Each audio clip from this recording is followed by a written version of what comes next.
direct may jàkkaarloog sama yaay boy tabarkalla moom moo ngi yor jaaseem yor baleem tabarkalla yor alleeram yaay boy maa ngi lay nuyu di la ziyaara ba ma baaloon tuuti rek xam naa tey moom yaram bi moo xaw a tàng tabarkalla ak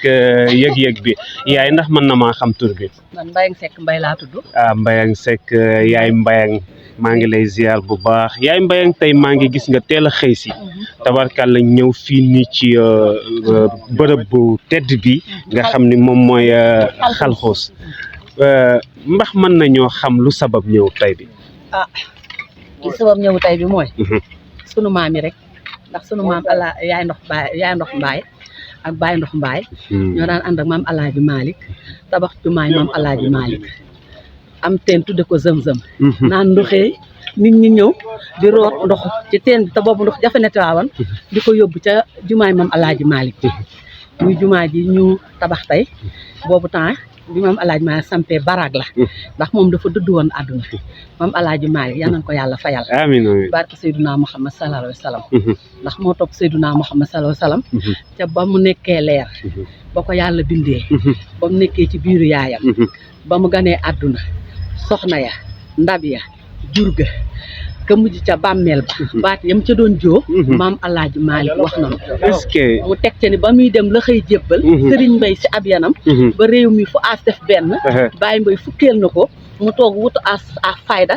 mbëri mu ñëw taxaw di jéem sóoru aas mbay jàggi tey kenn mi mu ko bu du woon jotaayam fii liggéeyam fii bii fi aas defoon du am benn jeexital ni kon gaañaruta ko te tool baa ngi waaram yaa ngi bay mi rafet na kaa moom la ñuy bay nii buur yàlla dolli koy ngërëm ndax yow na ko loolu moonu yëkkati bi ma tabaxalee jumaa ji am na 11 ans ren dama ni leen jumaa ji liggéeyu ma ko mag ñi ñoo ko fi liggéey bàyyi ko fi ndax sama maama daan ànd ak maam Alaaji Malick naan ndoxee tabax jumaay maam Alaaji Malick kon bu demee ba jumaa tegu ci sama loxo mi ngi nii ci côté jumaa ji ci zëm-zëm fi sam maam daan roote teen ba foofu la jumaa ji nekk kon loolu ma ngi ñoo ko liggéey bàyyi ko fi kon ma ngi ñaan nañu ko yàlla fayal yéen tam yàlla nañu leen yàlla fayal barke Seydunaa Muhammad sallallahu alayhi wa sallam amiin léegi yàlla bu muy suñu dig amiin yaay booy xam naa yaram bi tàng na dangaa tudd nag ku am solo muy maam ndox kon bu ñu xoolee mën nañoo wax ni kon sët nga ci maam ndox waaw kay maam ndox mbaay moo jur sam papa Baye ndox mbaay moo jur sama yaay parce que maam ndox mbaay borom këram dafa nelaw ñu koy wax Mamour Waré Baye ndox mbaay moom tamit soxnaam nelaw ñu koy wax jee astu mbaay maam Alaaji Malick bind lettre jox ko sam maam Baye ndox ni ko demal nga yóbbul ma ko kër Ibra Gueye nga jël yaay ndox indil ma ko ci kër gi mu uuf xale yi loolu moo tax ma bokk ci ndey bokk ci baay macha allah yaay booy bu ñu xoolee tey fii nii ci bërëb bii nii ñuy tuddee Xalxuus ñu gën ko xam ci Baqeer dañuy gis ni fii nii ay boroomi leer rek ñoom ñoo fi tëdd ndax mën nga ñoo tuddal rek ñenn ci ñi nga xam ni tey ñoo ngi tëdd ci bërëb bu tëdd bi ñu ma leen fii ñun fi mënatu ñu fi tudd ci ay wàllu yu bari na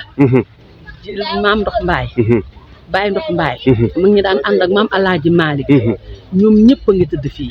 muy góor di jigéen ñi parce que leer moom yàlla daf koy wàcce mën na ko wàcce ci góor mën na ko wàcce ci jigéen nag ñu ni sampam bay doon da way ni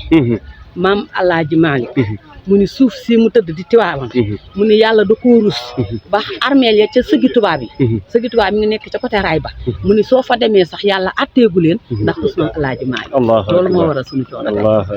allahu akbar yaay booy jërëjëf jaajëfal naa la bu baax ci Le Message TV jërëjëf